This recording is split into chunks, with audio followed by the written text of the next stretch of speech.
Assalamualaikum warahmatullahi wabarakatuh. Selamat datang kembali di channel Tino Bicara. Kita lanjutkan kembali kisah Abu Nawas. Dan untuk episode kali ini berjudul Membalas Perbuatan Raja. Kita masuk ke ceritanya.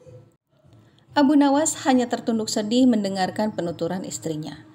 Tadi pagi beberapa pekerja kerajaan atas titah langsung Baginda Raja membongkar rumahnya dan terus menggali tanpa bisa dicegah.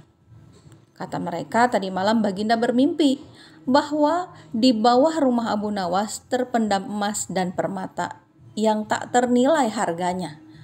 Tetapi setelah mereka terus menggali, ternyata emas dan permata itu tidak ditemukan. Dan Baginda juga tidak meminta maaf kepada Abu Nawas, apalagi mengganti kerugian.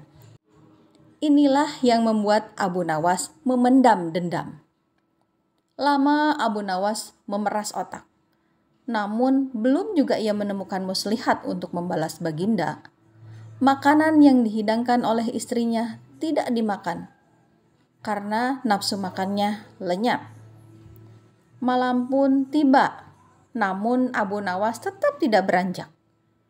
Keesokan harinya, Abu Nawas melihat lalat-lalat mulai menyerbu makanan Abu Nawas yang sudah basi. Ia tiba-tiba tertawa riang. "Tolong ambilkan kain penutup untuk makananku dan sebatang besi," Abu Nawas berkata kepada istrinya. "Untuk apa?" tanya istrinya heran. "Membalas Baginda Raja," kata Abu Nawas singkat. Dengan muka berseri-seri Abu Nawas berangkat menuju istana. Setiba di istana, Abu Nawas membungkuk hormat dan berkata, "Ampun tuanku, hamba menghadap tuanku Baginda hanya untuk mengadukan perlakuan tamu-tamu yang tidak diundang. Mereka memasuki rumah hamba tanpa izin dari hamba dan berani memakan makanan hamba." "Siapakah tamu-tamu yang tidak diundang itu, wahai Abu Nawas?" sergap Baginda kasar. "Lalat-lalat ini tuanku," kata Abu Nawas sambil membuka penutup piringnya. "Kepada siapa lagi kalau bukan kepada Baginda junjunan hamba? Hamba mengadukan perlakuan yang tidak adil ini. Lalu keadilan yang bagaimana yang kau inginkan dariku? Hamba hanya menginginkan izin tertulis dari Baginda sendiri agar hamba bisa dengan leluasa menghukum lalat-lalat itu." Baginda Raja tidak bisa mengelakkan diri menolak permintaan Abu Nawas, karena pada saat itu para menteri sedang berkumpul di istana. Maka dengan terpaksa Baginda membuat surat izin yang isinya memperkenankan Abu Nawas memukul lalat-lalat itu dimanapun mereka hinggap.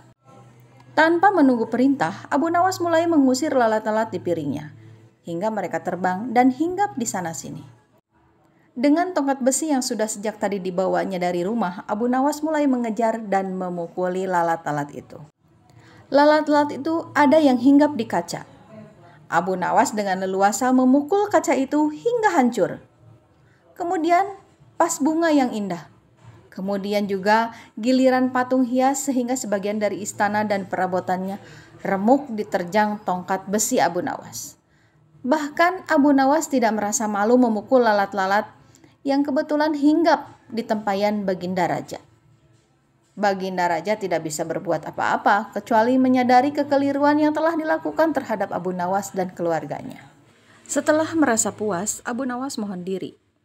Barang-barang kesayangan Baginda banyak yang hancur. Bukan hanya itu saja, Baginda juga menanggung rasa malu. Kini ia sadar betapa kelirunya berbuat semena-mena kepada Abu Nawas. Abu Nawas yang nampak lucu dan sering menyenangkan orang itu ternyata bisa berubah menjadi garang dan ganas, serta mampu membalas dendam terhadap orang yang mengusiknya. Abu Nawas pulang dengan perasaan lega.